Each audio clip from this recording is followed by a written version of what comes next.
بسم الله الرحمن الرحيم إن الحمد لله نحمده ونستعينه ونستغفره ونعوذ بالله من شرور أنفسنا ومن سيئات أعمالنا من يهده الله فلا مضل له ومن يضلله فلا هادي له ونشهد أن لا إله إلا الله وحده لا شريك له ونشهد أن محمدا عبده ورسوله أما بعد السلام عليكم ورحمة الله وبركاته. İnşallah bugünden başlab Peygamberimiz Muhammed Mustafa sallallohu alayhi vasallamni siyratlarini o'qib o'rganishni boshlaymiz. Mana shu darsimizni boshidan Alloh subhanahu va taolodan avvalo mana shu ishda ixlosni berishligini, ixlosni ato qilishligini so'raymiz. Hamda husni qabul qilishini so'raymizki, agar ixlos bo'lmaydigan bo'lsa, amal har qancha katta bo'lmasin, qiyomatda insonni ziyoniga ishlab qoladi. Siz bilan bizga Alloh taolodan sabr tilaymiz, davomiylik tilaymiz hamda Nabiy sollallohu alayhi vasallam hayotini o'qib o'rganib, undan ibrat olib, hayotimizga tatbiq qiladigan bandalardan qilishini so'raymiz. Alloh taoloning bir fazli marhamati bilan o'zidan madad so'ragan holda boshlaymiz. Bismillahirrohmanirrohim. Alloh subhanahu va taolo Odam alayhisalomni yerga tushirgan kunidan boshlab uni o'zini holicha tashlab qo'ygan yo'q. Dunyoda saodatli hayot kechirishligi hamda o'zini asl vatani bo'lgan jannatga qaytib borishligi uchun qanday ko'rsatma, qanday qo'llanma, yo'llanma kerak bo'ladigan bo'lsa, o'zini huzuridan bundurularni tushirib turdi. Va mana shu payg'ambarlarning silsilasining oxirgisi bo'lgan Muhammad Mustafa sollallohu alayhi vasallamga 23 yil mobaynida mukammal shariat Qur'onni nozil qildi. Hajjatul Vadoda turarkan payg'ambarimiz sollallohu alayhi vasallam oxirgi oyatlardan shu nozil bo'ldiki, al-yawma akmaltu lakum dinakum. Bugun diningizni mukammal qildim. Ne'matimni to'liq qildim va islom sizlarga din bo'lishligiga rozi bo'ldim. Mana shu kundan boshlab shariat islomiyamiz mukammal bo'ldi. Qur'onda yoki payg'ambar sollallohu alayhi vasallamning hadislarida qanday buyruqlar, ko'rsatmalar bo'lsa, yoki qanday qaytaruvlar bo'lsa, bularni musulmon kishi bajarishligi shart bo'ladi. Endi savol, shu ko'rsatmalarni bajarishlikdan maqsad nima? Jannat deymiz, qiyomatda sharmanda bo'lmaslik deymiz. Maqsadlarning maqsadi, g'oyalarning g'oyasi Alloh taoloning diydorini ko'rishlik. Niyatimizni boshdan to'g'ri qilib olaylikki, maqsad bu jannatga kirish emas.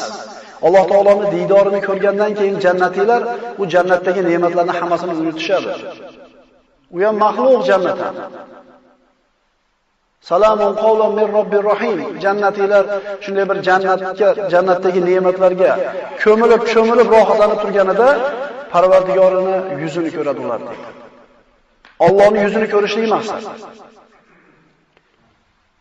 Maqsadimizning eng oxirgisi oliysi shu. Nabiy sollallohu alayhi vasallamning suhbatida bo'lish hamda Alloh subhanahu va taoloning jamolini ko'rishlik. Mana shu yo'lga qanday yetib boramiz? Bu xususda hammaning o'zining fikri bor. O'zini ilmi, dunyoqarashiga qarab turib, hammani o'zini tutgan yo'lini o'zi to'g'ri deb bilaveradi. Shunday toifalar bor. Bizga Qur'onda o'zi yetadi deganlar bor. Kofir bo'ladi. Agar sunnat kerak emas, payg'ambar sollallohu alayhi vasallam hayotini o'rganishlik shart emas, bizga Qur'on o'zi yetadi degan odam bo'lsa, bu odam kofir bo'ladi. Ochiq aytamiz. Sunnat payg'ambar zamonida kerak bo'lgan, hadis desang, qandan bilasan shu hadisni iminni payg'ambar aytgani deydi-da, shu gapi bilan sunnatni inkor qilib turib kofir bo'lib ketadi. Agar Qur'on bu payg'ambar sollallohu alayhi vasallam hayotini o'rganishlikka kirishlikdan avval aytiladigan gaplar juda ko'p. Bu faqat bir o'qib o'rganib qo'yadigan tarix kitobi emas. Siz bilan bizga kunlik hayotimizda kerak bo'ladigan ibrat namuna. Allohning roziligiga yetkazadigan yo'lni qanday topamiz? Qur'on agar Alloh taoloni insoniyatga tushirgan manhaji, yo'llanmasi, kitobi, kalomi bo'ladigan bo'lsa, payg'ambarimiz sollallohu alayhi vasallam ana shu kitobni o'zini hayotida amaliy suratda ko'rsatib bergan. Mana ko'p axloqlar haqida eshitganmiz. Musulmon kishi unday bo'lish kerak, bunday bo'lish kerak, mana sifatlardan tiyilish kerak. Juda ko'p bilamiz.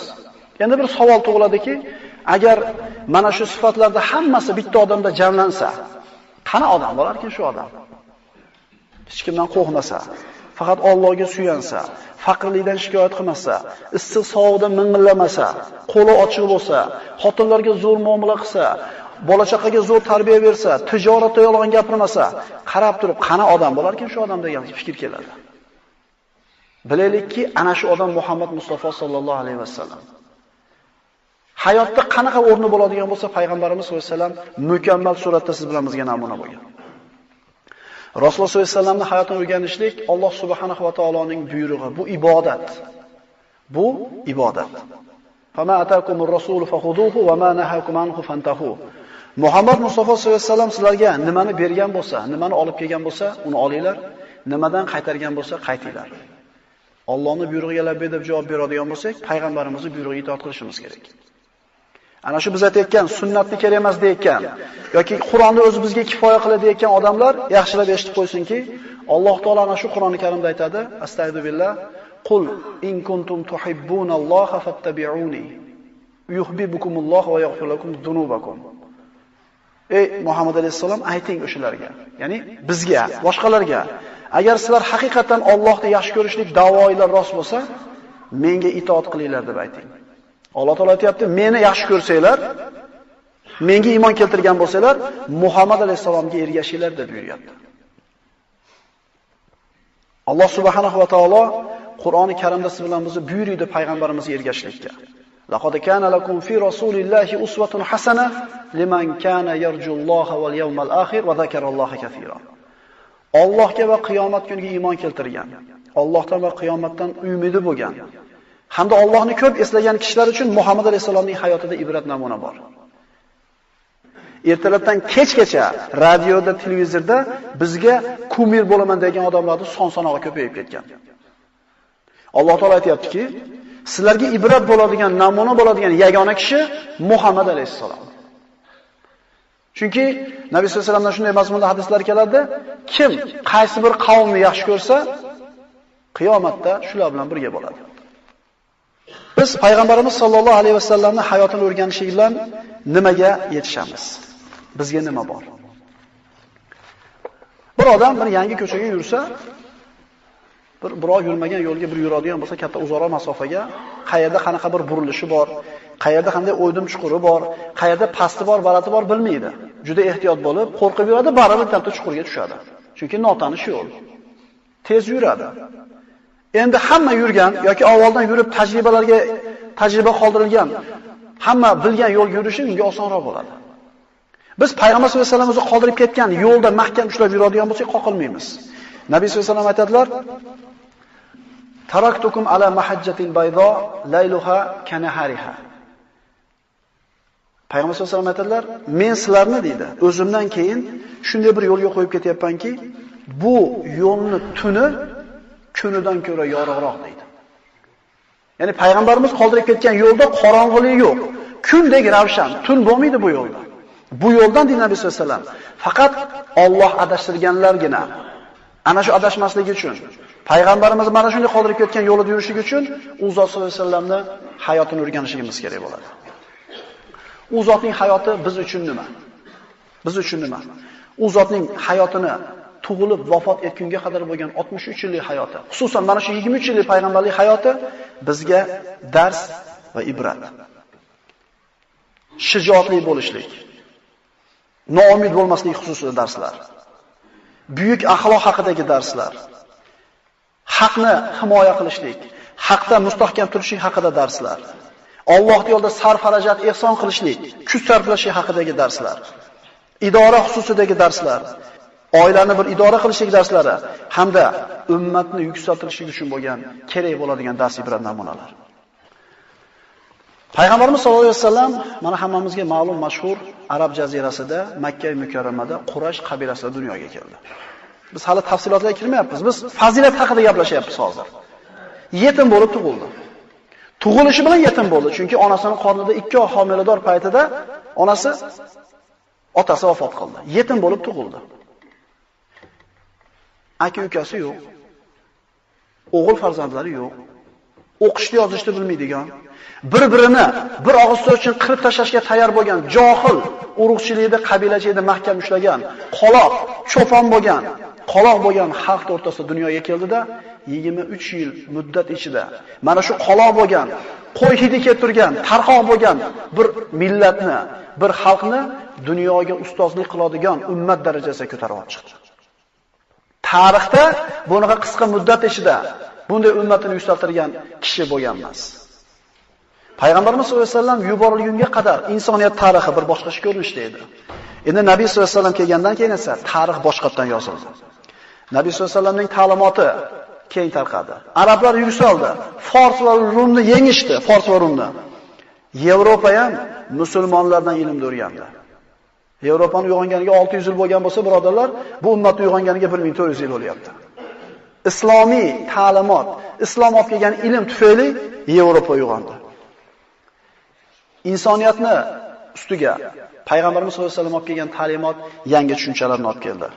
Haqiqat, hurriyat, adolat, tenglik, erkak va ayol o'rtasidagi bir tenglik, qulning haqqi, yetimning haqqi, yosh bolalarning haqqi, bularning barchasi Payg'ambarimiz Muhammad Mustafa sollallohu alayhi vasallam olib kelgan yangi tushunchalar edi.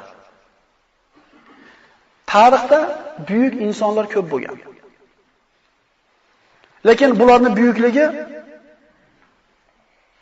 ma'lum bir vaqtda, ma'lum bir sohada rivojlangan, o'lganidan keyin 50 yil, 30 yildan keyin ular esdan chiqib ketgan. Ularning insoniyatga ta'siri o'zi yashagan davrda bo'lgan xolos. Iskandar, Arastu, Aflotun, Volter, Napoleon, Shekspir va hokazolar. Endi bular Shekspirni she'rda, ana shu shoirlikda taratdi dong'ini dunyoga, shu sohadan nariga o'ta olmadi. Napoleon bir harbiy qo'mondon sifatida ko'zga ko'rindi, o'zini davri o'tdi, shu bilan tarix kitoblarida qog'ozligicha qoldi, hayotga ta'sir o'tkaza olmadi. Bir filosofiyada Aflotunlar shu falsafada dunyoga talindida bo'ldi. Boshqa sohada ular bizga ibrat bo'lishlikka yaramadi. Payg'ambar sollallohu alayhi vasallamning hayoti siz bilan bizga ibrat namuna deb aytdik. Biz Payg'ambarimizning hayotini o'qir ekanmiz, mana shu yerda necha xil odam o'tirgan bo'lsa, umuman yer yuzida qanandaqa toifada odamlar yashayotgan bo'lmasin, albatta Payg'ambarimiz sollallohu alayhi vasallam ularga ibrat bo'lishiga yaraydi. Payg'ambarimizga Alloh taolo hamma yaxshi sifatlarni jamlab berdi shaxsiyatida. Hatto payg'ambarlarning hammasida yo'q bu sifat. Masalan, payg'ambarlarda hammasiga biz iymon keltirganmiz. Ularning hammasini o'zimizning payg'ambarimiz deb yaxshi ko'ramiz. Iso alayhisalom olaylik. Bizga mukammal suratda ibrat namuna bo'ladimi? Biz yaxshi ko'ramiz Iso alayhisalomni. Ruhulloh deymiz, alayhissalom deymiz ismi aytilganda. Lekin shu zotning hayotini o'rganadigan bo'lsak, u kishini kim deb taniymiz? Uylanmagan, bo'ydoq, taqvodor, dunyodan behojat, mahkum bo'lgan bir banda. Ota sifatida ibratlikka yaramaydi, chunki ota bo'lmagan. Rahbar sifatida ibrat bo'lishiga yaramaydi, rahbar bo'lmagan. Jamiyatda bir ish yurituvchisi sifatida ibratlana olmaymiz. Chunki u kishi faqatgina boyaga aytganimizdek uylanmagan, dunyodan behojat, taqvoli, xudojo'y, mahkum oddiy odam sifatida bizga ma'lum bo'ladi. Yoki Sulaymon alayhisalom olaylik. Sulaymon alayhisalom bizga qanaqa ibrat bo'ladi? Odil podshoh, shokir boy. Lekin kambag'al sifatida ibratlana olmaymiz. Kambag'al bo'lmagan Sulaymon alayhisalom. Mahkum oddiy fuqaro sifatida ibratlana olmaymiz. Podshohda bo'lgan, podshoh bo'lgan. Och qolgan, qiylangan, zaif holati bo'lmagan Sulaymon alayhisalom. Demak, bu payg'ambarlarning hammasi bizga hayotda mukammal ibrat bo'lishiga yaramaydi. Ma'lum bir sohaga yaraydi, bo'ldi shu bilan. Lekin payg'ambarimiz sollallohu alayhi vasallamchi? Biz nimani o'qishlikka, nimani o'rganishga kirib ketayotganimizni bilib olaylik. Yer yuzida qanaqa yaxshi axloq bo'lsa, hammasi Muhammad alayhisalomda bir vaqtda o'zida jamlangan. Qanaqa yomon sifatlar bo'lsa, payg'ambarimizda birortasi ham bo'lgan emas. Shunday odamni taniymizmi? Shunday kishini taniymizmi? U kishini tanishligimiz u kishiga bo'lgan muhabbatimizga sabab bo'ladi. Muhabbatimizga sabab u zotni tanishlik, agar yaxshi ko'rmasak, iymonimiz komil bo'lmaydi. Biz nimani o'qishga kirishayotganimizni qadrini bilaylik. Nabiy sollallohu alayhi vasallam aytadilar: "La yu'minu ahadukum hatta akuna ahabba ilayhi min waladihi va walidihi wan nasi ajma'in." Mana hamma o'zini iymonli deb biladi. Mana hozirgi aytilgan hadisga quloq solaylik-da, o'zimizni o'lchaylik kimligimizni. Sizlardan bittanglarga men otasidan ham, bolasidan ham, jamiki insonlardan, hatto boshqa rivoyatlarda o'zini jonidan ham ko'proq men sevimli bo'lmagunimcha bu odamning iymoni komil bo'lmaydi dedi. Biz hammamiz o'zimizni yaxshi ko'ramiz. Hammamiz otamizni, bolamizni yaxshi ko'ramiz. Nima uchun Rasululloh sollallohu alayhi vasallamni u zot bizdan talab qilganda yaxshi ko'ra olmaymiz? O'ylanib ko'rganmizmi? Tanimaymizda. Tanimaymiz u zotni. 30 ga kirgan bolani endi kuch-quvvatga to'lib, aql hushi joyiga kelib, pul topadigan bo'lib, hayotda bir tikka turib olgandan keyin bir odam keldi-da, "Bolam, seni haqiqiy otang men bo'laman. Bu odam seni boqib olgan. Qiylangan paytimizda majbur tashab ketganmiz. Bu odam seni boqib katta qilgan" dedi. Hali boqib katta qilgan deyilgan otasini oldiga borib so'radi, haqiqatan tan oldi. "Mana shu odam seni otang, tashab ketgan, biz boqqanmiz" dedi. Bu o'gayligi, bu o'zini otaligi ma'lum bo'ldi.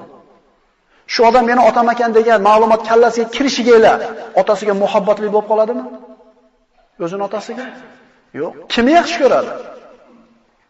Boqqan otasini-da, tanigan otasini-da, yaxshilik qilgan, parvarish qilgan, kasal bo'lganda qaragan, och qolganda qoni to'yg'izgan, kiyintirgan, yaxshiligini tanigan otasini yaxshi ko'radi o'gay bo'lsa ham. Xuddi shunga o'xshagandek, biz nimaga payg'ambarimiz sollallohu alayhi vasallam yaxshi ko'ra olmayapmiz desak, biz tanimaymiz-da u zotni kimligini. Bizga qanaqa yaxshilik qilib ketganligini, u zotni kimligini biz bilmaymiz-da, shuning uchun yaxshi ko'rmayapmiz. Shuning uchun iymonimiz mukammal bo'lmaydi biz. Mana shu nuqsonni yo'q qilishlik uchun payg'ambarimiz tarixini o'rganamiz. Mana ikkita payg'ambarning hayotini aytdik. Iso alayhisalom va Sulaymon alayhisalom. Endi payg'ambarimizga qaytamiz. Payg'ambarimiz onasining qornida 2 oylik yetim bo'ldi. Tug'ildi. Yetim bo'lib tug'ildi. Aka-uka yo'q, opa-singil yo'q, yagona farzand. Bir mamlakatda eng oliy maqom shu davlatda rahbari bo'lishlik bo'lsa, 100-tabaqada siz, eng pasti shu yetimlik. Nabiy sollallohu alayhi vasallam mana shu yetimlik bilan podshoh bo'lishlikka bo'lgan 100 ta tabaqa bo'lsa, 100 ta etaj bo'lsa, hammasini bosib chiqqan. Payg'ambarimiz yetim bo'lgan, kambag'al bo'lgan, birovning uyida o'tirgan, birovning qo'lida yashagan, cho'ponlik qilgan, savdogarlik qilgan. Qo'yingki, bitta katta bir mamlakat rahbari bo'lgunga qadar qanaqa etap bo'lsa, bizning tilda hammasini bosib o'tgan. Boylar bor oramizda. Tug'ilganda otasi boy bo'lgan, kambag'allikni ko'rmagan, kambag'al bilan muomala qilishni bilmaydi. Tug'ilib otasini ko'rganlar ko'p. Endi otasini tanimasdan yetimligida, kichkinagida o'lib ketgan. Yetim bo'lib o'sganlar bilan muomala qilishni albatta otasi bolalar bilmaydi-da. Uni ko'yni qanaqa yarimtaligini, unga qanaqa gap, og'ir qanaqa gap yengil kelishligini bilmaydi-da. Payg'ambarimiz sollallohu alayhi vasallam hamma bosqichni bosib o'tgan. Opa dadasining qo'lida yetim qoldi. Opa dadasi o'tganda amakisining qo'lida qoldi. Payg'ambar sollallohu alayhi vasallam yetimlikda hamma achchig'ini ko'rdi. Faqir ham bo'ldi, boy ham bo'ldi, rahbar ham bo'ldi, zaif ham bo'ldi, kuchli ham bo'ldi. Qanaqa bosqich bo'lsa, hammasini bosib o'tdi. Biz taniymizmi shu zotni? Payg'ambar sollallohu alayhi vasallam payg'ambar bo'lishligi bilan faqirlikka sabr qildi, quvvatga sabr qildi, hokim bo'ldi, mahkum bo'ldi. Xilma-xil toifa bilan gaplashdi. Yahudlar bilan, nasroniylar bilan, arablar bilan, xilma-xil qabilalar bilan jang qildi. Hatto eng qudratli bo'lgan Fors va Rum bilan urushdi, ularni yengdi. Payg'ambarimiz sahroisi bilan ham, madaniyat ko'rgani bilan ham muomala qildi. Mukammal inson bo'lgan. Payg'ambarimiz bobosi Abdul Muttolibning qo'lida yashar ekan, Abdul Muttolibni Ka'bani oldida solingan bir o'zini o'rindig'i bo'lardi. U yerga faqat Abdul Muttolib o'tirardi. Ana shu 4 yashar yoki 5 yashar Muhammad yugurib kelib o'tirib olsa, sollallohu alayhi vasallam, amakilari tur o'rningdan, boboyini joyiga o'tirmagan. Abdul Muttolib chiqquncha hatto o'g'illari ham o'tirmasdan tikka turar edi. Lekin bu nevarasini, bu nabirasini Abdul Muttolib shunday yaxshi ko'radiki, tep qo'ylardi. O'tiraversin derdi. O'tiraversin, bu bolam buyuk odam bo'ladi derdi. Bobosini yonboshida o'tirib payg'ambarimiz bobosi podshohlar bilan qanday muomala qilyapti? Qabila boshliqlar bilan qanday muomala qilyapti? Elchilar bilan, savdogarlar bilan qanday muomala qilyapti? Go'dayligini o'rganib olgan. Shuning uchun payg'ambarimiz mukammal inson deb aytamiz. Yetimga qanaqa muomala qilishni bildi. Podshohga qanday muomala qilishni bildi. Biz taniymizmi u zotni? Payg'ambarimiz sollallohu alayhi vasallam boy bo'lganida Boylarga ibrat bo'ladigan ishni qildi. Bir vodiy qo'y keldi o'ljaga. Payg'ambarimiz sollallohu alayhi vasallam shu kuni hammasini tarqatib tashladi. Boylarga ibrat bo'ldi. Faqir bo'ldi, och bo'ldi. Ochligidan qorniga tosh baylab yurib bitta odamga shikoyat qilmadiki, faqirlarga ibrat bo'ldi. Payg'ambarimiz sollallohu alayhi vasallam buyuk fotih sifatida ibrat bo'ldi. Makka ahli 13 yil Makkada keyinchalik qilgan dushmanligini, adovatini payg'ambarimiz ularni yengib, qo'lida muzaffar qilishi turgan paytida Makka ahlini hammasini yig'ib turib, endi men sizlarni nima qilaman bilasizlarmi dedi. 13 yil payg'ambarimizga aziyat berishdi. 13 yil sahobalarni qiynagan mushriklarni payg'ambarimiz ustida 10 ming qo'shin bilan keldi, qo'lida qilich turibdi. Intiqom olishga haqli bo'lib turgan joyda. Mana aytdik, mag'lub bo'lganda sabr qilish oson. G'olib bo'lganda sabr qilishlik qiyin. Mag'lub bo'lgan odam iloji yo'q, bo'ynini qisib ketaveradi, nima qila oladi boshqa. Endi qo'lida hukm bo'lganda, jazosini berishi mumkin bo'lgan paytdagi kishiga payg'ambarimiz ibrat bo'ldida, Axun Karim, ibn Axin Karim deyshganda, antumut tuloqo, ozodsizlar ketaveringlar dedi. Shu bilan payg'ambarimiz ana shu dushman bo'lgan Qurayshni qalbini ulfat qildi o'ziga. Ana birodarlar ibrat. Bizga bunaqa ibrat qayerda bor? Biz taniymizmi Zot sollallohu alayhi vasallam? Payg'ambar sollallohu alayhi vasallam er sifatida mukammal inson edi. Butun ummatni tashvishi yelkasida turib, ikki dunyoda ham yelkasida turgan Nabiy sollallohu alayhi vasallam ko'chadan kelganda xotinlariga shirin so'z gapirgani ham topar edi so'zlar. Nabiylarni yelkasiga o'tkazib, ot bo'lib yurib berishlikka ham toqati bor edi, vaqti bor edi. Bizda bormi shu narsa? Men ishlab keldim, men charchab keldim. Bor, o'z senlarda yuribman ko'chada, uyda jicha damali. Odamlar bilan men kurashib yuribman ko'chada. Uyga kirsam nima qilaman? Kurashamanmi deb turib chiroyli gaplar bilan nani qilamiz bolalarimizni. Lekin Nabiy sollallohu alayhi vasallam shunday tashvish yelkasida bo'lib turib payg'ambarimiz xotinlarga yaxshi gapirish emas, hatto uy ishlarini idora qilishida payg'ambarimiz yordam berdi. Hatto yamoqlarni o'zi tikkan. Birodarlar, o'ylab ko'ringlar, qachon yamoqni o'zi tikkansiz? Ha desa katta odamsizda. Yamoq tikasizmi siz? Shu yoshga kelib turib, siz payg'ambarimizni qarang, nima ish qilganligini, endi o'zingizni kimligingizni ko'rib qo'ying. Biz tanimizmi Muzo sollallohu alayhi vasallam? Payg'ambarimiz sollallohu alayhi vasallam odam bolasi dunyoga kelib vafot etguncha Allohning rizosiga yetishlik uchun qanday namuna, qanday qo'llanmaga muhtoj bo'lsa, hammasini payg'ambarimiz mukammal suratda hayotda qoldirib ketdi. Payg'ambar sollallohu alayhi vasallam hatto dushmanlarning ko'zida ham buyuk inson edi. Hiraql, Rumning podshohi, uni yurtiga kelgan Qurayshdan bir to'p savdogarlarni kelganligini xabarini eshitdi-da, menga chaqirib kelinglar dedi. Abu Sufyon ibn Harb Quraysh qabilasidan. Qurayshning eng katta oqsoqoli o'sha davrda. Payg'ambarimizga eng qattiq bo'lgan dushman Hiraql, men sendan dedi, menga unga nasab jihatdan Muhammadga yaqinroq bo'lgan kishini olib kelinglar menga dedi. Ya'ni Muhammad haqida bilmoqchiman dedi. Eshitdi Rum sultoni ham. Abu Sufyonni o'tkizdi. Abu Sufyon aytadi, yolg'on gapirib Muhammadni yomon ko'rsatkim keldi deydi. Lekin arablarning sayyidi yolg'onchi ekan degan gapni xohlamadim deydi. Uning ustiga Hiraql Abu Sufyon bilan birga kelganlarni bir qator qilib o'tkizdi. Agar men savol berganimda Abu Sufyon noto'g'ri javob bersa, orqadagilar ishora qilib qo'yiladi dedi. Tushunarlimi? Bittasi bunday qildimi, demak qolgani yolg'onchi degani. Mana shu dushmanlarning ko'zida ham payg'ambar sollallohu alayhi vasallam buyuk edi. Hiraql so'radi. Nasl nasabi qanaqa sizlarda oranglarda? Endi bu javob berayotgan kishi hozir biz faqat yaxshi ko'rgan kishilarning gapini gapirgan bo'lsak, eng yomon ko'rgan kishi gapiryapti payg'ambarimiz. Nasl nasabi nihoyatda bir oliy bo'lgan kishi dedi. Hiraql so'radi. Yolg'on gapiradimi? Abu Sufyon yo'q dedi. Xiyonat qiladimi dedi. Abu Sufyon yo'q dedi. Uning ashablari ko'payib boryaptimi, ozayib boryaptimi? Ko'payib boryapti dedi. Uning dinidan biror kishi qaytdimi dedi. Yo'q dedi. Hiraql nimaga buyuradi sizlarni dedi. Abu Sufyon javob berdi, namozga, rostgo'ylikka, iffatga dedi. Dushmanini payg'ambarimizga berayotgan bahosi. Shunda Hiraql agar bu sifatlarni o'zida jamlagan bitta inson bo'lsa dedi, tez kunlarda mana shu oyog'imni tagida turgan yerga hukmronlik qiladi dedi. Ya'ni bu buyukligini Hiraql bildi, ko'rdi. Biz hali payg'ambarimiz hayotga kirishganimiz yo'q. Biz nimani o'qiyotganligimiz, nimani o'rganishimizni bilib olaylik qadrini. Tarixda buyuk insonlar bor. Har bitta buyuk inson ma'lum bir sohada, ma'lum bir maydonda, ma'lum bir vaqtda buyuk bo'lgan, keyin o'chgan buyukligi. Zo'r sportsmen, zo'r doktor, zo'r shoir, zo'r qo'shiqchi va hokazo. Ma'lum bir sohada bo'ldi, tugadi. Lekin payg'ambarimiz sollallohu alayhi vasallamning hayoti-chi? U zot jang maydonida tinchlikda buyuk kishi edi. Buyuk ota edi. Er sifatida, inson sifatida buyuk edi. Axloqi buyuk edi. Hech qachon payg'ambarimiz o'zini shaxsiyati uchun birovdan intiqom olmagan. Shaxsiyati uchun birovni so'kkan emas, birovni jazolagan emas. Hech qachon ayol kishini urgan emas. Hech qachon xiyonat qilib yolg'on gapirmagan payg'ambar sollallohu alayhi vasallam.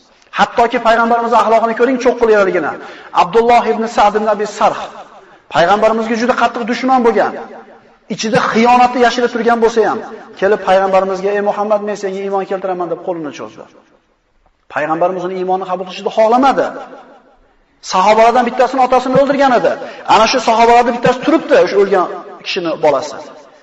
Qo'lini cho'zibdi, payg'ambarimiz shunday teskari qaradi. "Ey Muhammad, men senga iymon keltiraman" dedi. Ikkinchi marta dushmani bilan qilyapti muomalani, birodarlar, ko'rib qo'yinglar. Ikki marta, uchinchi marta payg'ambarimiz qo'lini ushlab, bay'atini qabul qilib chiqib ketgandan keyin achchig'lari kelib aytdiki, "Ichinglarda birorta bir roshid kishi yo'qmi?" dedi. Yuzimni bir necha marta teskari qarab olganimdan, buni payg'ambarimiz iymonni qabul qilishni xohlamayapti. Seni otangni o'ldirgan edi, olib chiqib qasosini olmaysanmi? Tushunmadingmi shuni dedi. Deganda sahobalar: "Ya Rasululloh, shu sezmay qolsa ko'z bilanmi ishora qilib qo'yganingizda kifoya qilar" deganda payg'ambarimiz: "Ma kana li nabiyyin an takuna lahu kha'inatul ayun." Payg'ambarga hatto ko'z bilan xiyonat qilishi mumkin emas dedi. Dushmani bilan qilayotgan muomalada ham payg'ambarimiz to'g'ri ochiq edi. Xiyonatni ko'zi bilan ham qilgan emas. Biz taniymizmi Muzo sollallohu alayhi vasallamni? Payg'ambarimiz payg'ambar bo'lguncha buyuk inson edi. Sodiqul amin edi. Ishonchli, rostgo'y edi. Payg'ambar bo'lgandan keyin kana xuluquhu al-Qur'an, axloqi Qur'on edi. Payg'ambarimiz sollallohu alayhi vasallam zohidligida, dunyodan behojatligida buyuk edi. Men bilan dunyoda nima ishi bor dedi. Dunyo bilan meni ishim nima ishim bor? Meni deydi Rasululloh sollallohu alayhi vasallam, dunyoga kirib chiqib ketishligim xuddi issiq kunda bir musofir safarda yurib charchab, daraxtga kelib salqinlab, damini olib, yana safarini davom etgandek, dunyolar bilan meni hech qanaqa ishim yo'q degan. Biz taniymizmi u zotni? Nabiy sollallohu alayhi vasallam buyuk inson edi. Quraysh payg'ambarlikni payg'ambarimiz sollallohu alayhi vasallam ko'tarib chiqqanda mash'alani jinni deb ko'rdi, sehrgar deb ko'rdi, majnun deb ko'rib turib, omonatlarni olib kelib qo'yishaveradi. "Ey Muhammad, nima turibsiz senda?" Omma bilan turganda payg'ambarimizni har xil laqablar bilan haqoratlab turib, lekin yolg'iz qolganda payg'ambarimizning buyukligini tan olish emasmi? Endi payg'ambarimizni ko'ringki, buyuk insonligini. Hijrat qilib ketadigan kunda omonatlar bor edi payg'ambarimizda. Ha bizda odam nima qiladi? Ha bir kuydiray senlarda. Menga shuncha qiyinchilik bergan, bir ko'rsatay senlarga kuningni kuydiraman demasdan payg'ambarimiz buyukligini ko'ringki, mana shu joyda ham ibrat bo'ldi. Ali roziyallohu anhuga omonatlarni bitta tanishtirdi. Kim ma falonchilik deb. Payg'ambarimiz hayotda birorta bir payg'ambar bo'lguncha ham, payg'ambar bo'lgandan keyin ham, hatto dushmanlar payg'ambarimizni hayotidan bir nuqson, kamchiligini topa olmaydi. Biz taniymizmi u zotni? Bu ummat yuksalgan. Mana shunday qoloq bo'lgan, past bo'lgan xalq, Quraysh, arablar islom bilan yuksaldi. Mana shu hozirgi kundagi islom ummatini yuksalishligini sharti ham payg'ambar sollallohu alayhi vasallamni o'rganib hayotini u zotga iqtido qilishlik. Laqad kana lakum fi rasulillahi uswatun hasana va alamu anna fikum rasululloh. Ey musulmonlar deyapti Alloh. Bilinglar, ichinglarda Allohning rasuli bor deyapti. Bu o'sha paytda sahobalarga aytildi emas. Qiyomatgacha keladigan musulmonlarga aytdilar. Payg'ambarimiz vafot etgan hozir. Lekin u kishining sunnati, sirati, tajribalari turibdi oldimizda. Ya'ni shuni ushlasanglar yuksalasizlar deydi. 23 yil muddatda payg'ambarimiz mana shunday bir sahroyi bo'lgan qoloqni dunyoga ustozlik darajasiga ko'tardi, yuksaltirdi. Mashhur odamlar bor. Artistlar bor, aktyorlar bor, sportchilar bor va hokazolar bor. Shular bir-biriga nasihat qiladi. Aytadiki, hadab televizorga chiqaverma deydi. Hadab odamlarga aralashaverma deydi. Nimaga ketib qoladi? Qadring ketib qoladi deydi. Chunki ularni ma'lum bir sifati bilan tanigan bo'lsa, yaxshi sifati bilan, bu zo'r ovozi zo'r, bu zo'r bir qandaydir sportchi, boshqa tomonlaringni ham ko'rsa, sendan hafsalasi qurib ketadi odamlar degandaqa ayblari ko'rinib qoladi. Lekin payg'ambarimiz sollallohu alayhi vasallam hayoti birodarlar 1400 yildan beri o'qilyapti. Hali hech kimga malol kelgan emas, malollanmaydi. Mo'jiza emasmi bu? Payg'ambar sollallohu alayhi vasallam bilan birga yashagan insonlar nima degan? Masalan, yaxshi deb bilgan odamingiz bilan birga yurgan odam biladi uni kimligini, to'g'rimi? Siz faqat yaxshi tomonini bilasiz. Ahli sufa bo'lgan payg'ambar sollallohu alayhi vasallam masjidida bir chekada sufa bo'lgan, payg'ambarimizni kambag'al, nohata faqir sahobalari shu yerda yashagan. Masjidga kelgan sadaqa ihson yeb yashagan. Shular 10 yillab shu masjidda yashagan bo'lsa, payg'ambarimizdan ular mol-mollarni zerikishgan emas. Balki ularning ko'zida payg'ambarimizga bo'lgan muhabbati, u kishini haybati, u kishining buyukligi ziyoda bo'ldi. Payg'ambarimiz Makka fathiga 10 ming kishi bilan keldi. Bir oyga yaqin turdi billah. Bu 10 ming kishi bir oy turar ekan payg'ambarimizga bo'lgan hurmati, haybati yana ziyodalashib bordi. Zerikishgani yo'q payg'ambarimizdan. Har qanday inson, har qancha buyuk bo'lmasin, uni kimligini uyidagi xotini biladi. Ko'chada zo'r, o'zini olib yurishi nihoyatda bir yaxshi, taqvoli ko'rinadi va hokazolar. Endi uyida kimligini kim biladi? Xotini biladi. Kishining kimligi xotini bilan, bola chaqasi bilan qilgan muomalasidan bilan deydi hukamolar. Chunki itoatda u majbur, sizni injig'ingizni ham ko'taradi, boshqalarni ham ko'taradi. Endi payg'ambarimiz haqida ayollari nima degan? Payg'ambar bo'lib kelar ekan 40 yoshga kirganida Hadicha onamiz bilan 15 yil turmush qildi, payg'ambar bo'lguncha. 25 ga kirganda turmush qildi, 40 ga kirganda payg'ambar bo'ldi. 15 yil birga turmush qilgan ayoli payg'ambarimiz vahiyni olib tushib, meni o'rab qo'yinglar deb turgan paytda Allohga qasam, jonimdan qo'rqib ketdim dedi. Ya'ni o'lib qolarmikinman deb qo'rqib ketdim deganida Hadicha onamiz Allohga qasam, hargiz Alloh sizni xor qilmaydi. Axir siz qarindosh urushingizni zo'r qilasiz. Yetimni boshini silaysiz, qiynalganlarga yordam berasiz. Sizdaqa kishini Alloh xor qilmaydi deb ayoli baho berib turibdi. Oysha onamizdan kelib, Rasulullohning uydagi axloqi qanday edi desa, kana xuluquhu al-Qur'an yoki Qur'anan yamshi fawqal ard. U zotning axloqi Qur'on edi derdi yoki Qur'on bo'la hayotda yer yuzida tirik bo'lib yurardi derdi. Payg'ambarimiz hayotini o'rganar ekanmiz, bizga boshidan oxirigacha ibrat. Bizga ibrat qilib ko'rsatilayotgan odamlar, bizga namuna bo'lishlikka da'vo qilayotgan kishilarda birortasi, qaytarib aytaman, birortasi bizga ibrat bo'lishlikka yaramaydi. Nima uchun? Alloh aytganligi uchun. Laqad kana lakum fi rasulillahi uswa.